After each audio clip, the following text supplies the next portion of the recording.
Anusapati Tojoyo Rengguni. Nah, dengan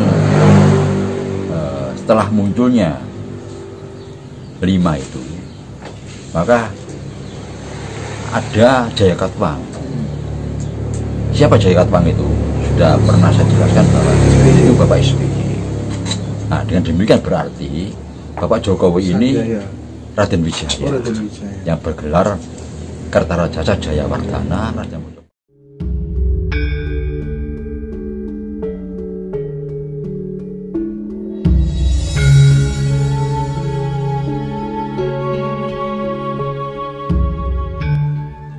Rakyat juga banyak berkeluh kesah begitu.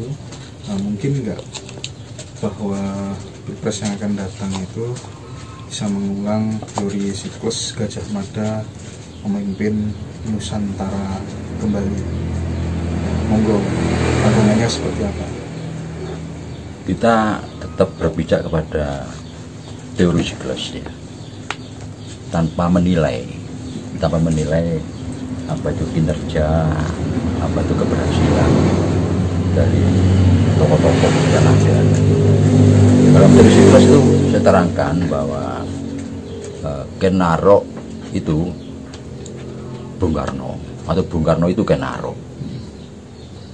Dan selanjutnya Kertanegara itu Pak Harto, atau Pak Harto itu Kertanegara. Nah, 3 tokoh yang ada di sela-sela ini,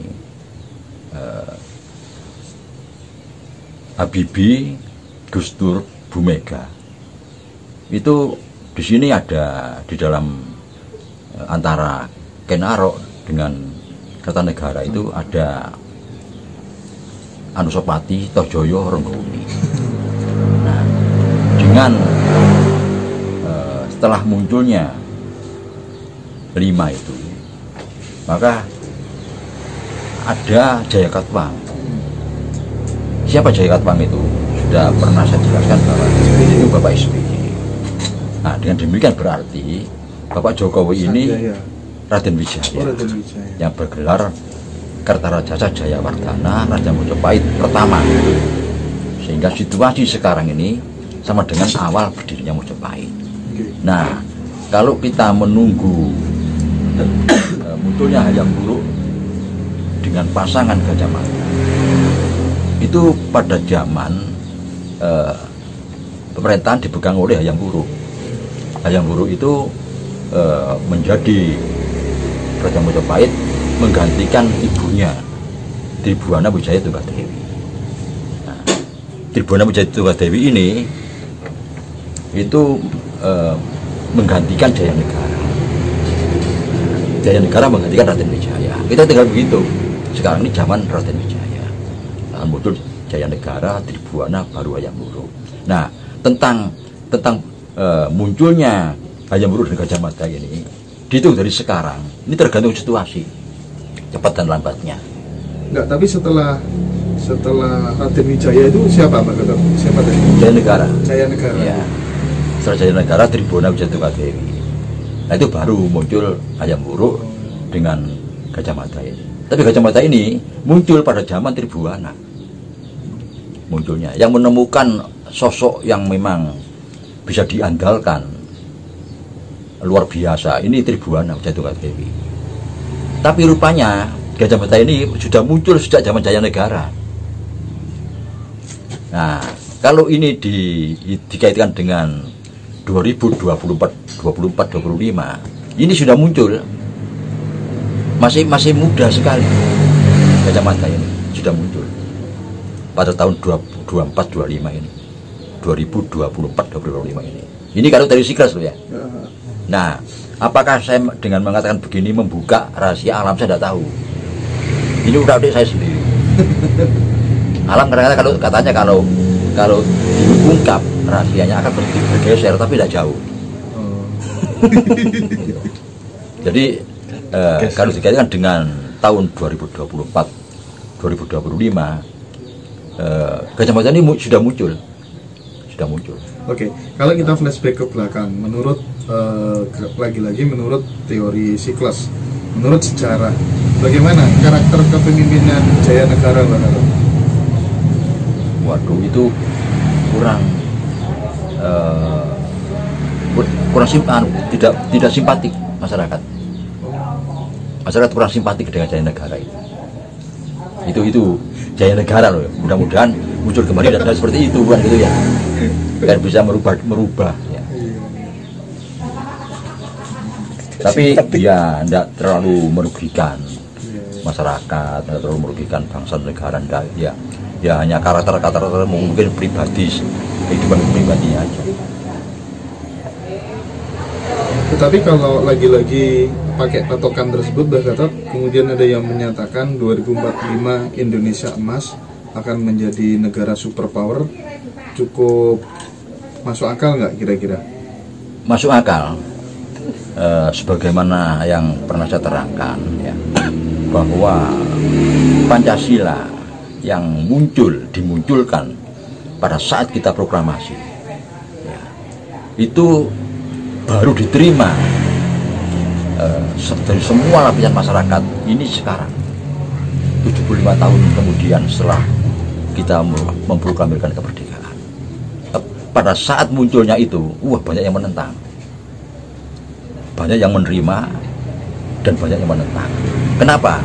Karena yang Bung Karno mengatakan bahwa ideologi yang ada sekarang yang dipakai oleh dunia itu sudah usang. Yakni apa? Declaration of Independence yang diciptakan oleh Thomas Jefferson yang melahirkan liberalisme, kapitalisme, yang akhirnya menerorkan imperialisme. Ini sudah usang. Juga manifesto komunis yang diciptakan oleh Marxis, Lenin, dan Mao Zedong. Ini juga usang. Itu Bung Karno mengatakan. Ada ideologi baru ini Pancasila ini. Maka mereka menolak, tidak terima kan. Mereka mempelajari, ini bahaya. Maka diciptakanlah orang-orang Indonesia sendiri disuruh melawan untuk menghadirkan Pancasila, mengganti dengan ideologi yang lain.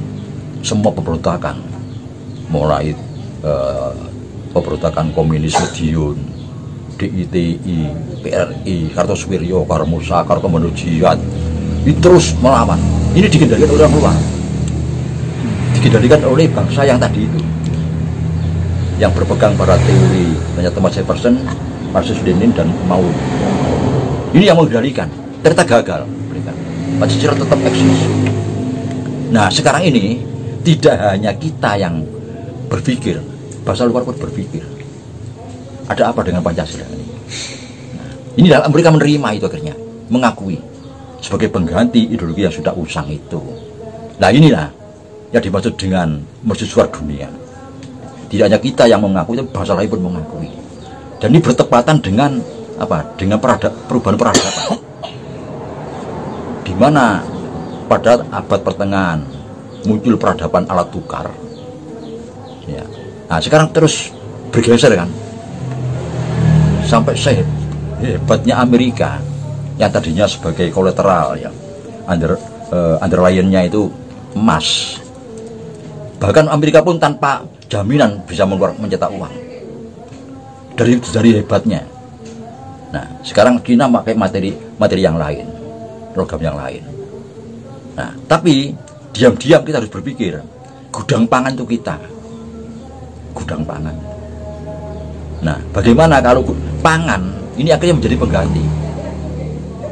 pengganti jaminan kolateral tadi. Nah ini yang ada kemungkinan bisa ke situ. Apa? Semua manusia itu butuhnya pangan. Orang menciptakan alat transportasi sampai pesawat terbang ya, alat komunikasi, alat informasi. Tujuannya cuma mencari uang. Tujuannya mencari pangan, maaf bukan uang, mencari pangan. Ujungnya pangan. Ujungnya di pangan. Nah, pangan itu kita gudangnya. Nah, ini yang menjadi pemikiran kita sampai ujungnya nanti kebesaran kita sebagai bangsa akan muncul. Pergeseran dari kolateral underline emas ke underline pangan itu mengisyaratkan berarti penggunaan uang kertas itu akan selamanya ada begitu Pak? Nah, Anda tahu itu gimana mekanismenya ya? Ini gimana itu kalau terjadi seperti itu? Bahwa jaminan itu pangan, karena itu ujungnya di pangan. Yang namanya negara makmur itu negara yang tidak kurang pangan, sandang pangan papan. Bukan negara modern yang seperti sekarang, nantinya itu negara yang kita makan tidak kurang.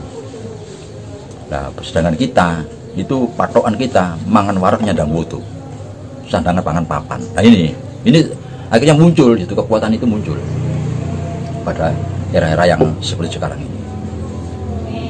Nah, itu titik pengambilan polisinya kira-kira di mana Mbak Gatot? Andai kata itu akan berlaku. Nah, ini yang saya tidak ngerti. Itu sudah menyangkut para ekonom. Karena apa? Karena kita kan kalau bicara masalah pangan itu, kita mulai memakan beras, jagung itu kan masih baru. Mungkin zaman Mojopahit itu. Sebelumnya kita makan polo kependem. Seperti budi, tales, gembili, ganyong, suwek, gembulu, uwi, ya, porang, kentang rambut itu. Nah, kalau ikan air tawarnya ada uceng, wader, bader, sepat, jokoripo, lili, kutu, jair, welut. Ya, kalau hutan ya selain sapi liar, lembu liar, ya, kambing liar, itu juga sekarang sudah ada yang liar, sekarang sudah diternak semua. Tapi ada yang landak, terenggiling, bajing, luwak, itu kan makanan yang belum dibudidaya. Jadi kita ini gudang pangan. Cuman kita dibodoh-bodohi terus ya, Mbak. Iya. Oke.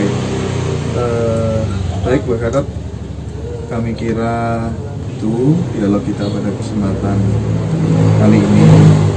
Tambahnya begini sedikit ya. Monggo, ada dua tadi. Satu ya, mereka menganggap bumi ini punya batas kemampuan menampung manusia.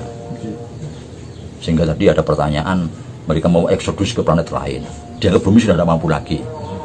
Menurut pandangan kita, bumi selamanya mampu menampung manusia. Mampu. Hanya mereka curiga. Mereka sudah merusak bumi, mau ditinggalkan. Nah, itu kedua, kenapa kok Indonesia ini menjadi mercusuar dunia, menjadi pandangan, jadi dipandang oleh semua negara tentang Pancasilanya ini. Karena dulu kita jadikan tumbal lahirnya peradaban modern. Kita ditumbalkan kita, dihancurkan jadi tumbal. Untungnya tidak jadi wadal ya, wadal hancur selamanya. Kalau seperti aborigin, ya, Indian ini diwadalkan kita tumbal. Nah, masih bangkit kembali. Nah, itu 500 tahun bangkit kembali.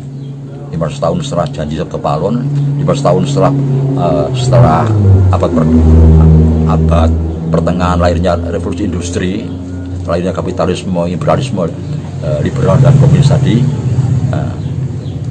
Dan 500 tahun kita setelah menjadikan tumbal, kita muncul kembali. Itu. Oke, terima kasih banyak teman-teman sudah menyaksikan video ini. Mudah-mudahan bermanfaat. Saya akhiri. Assalamualaikum warahmatullahi wabarakatuh. Waalaikumsalam warahmatullahi wabarakatuh. Rayu.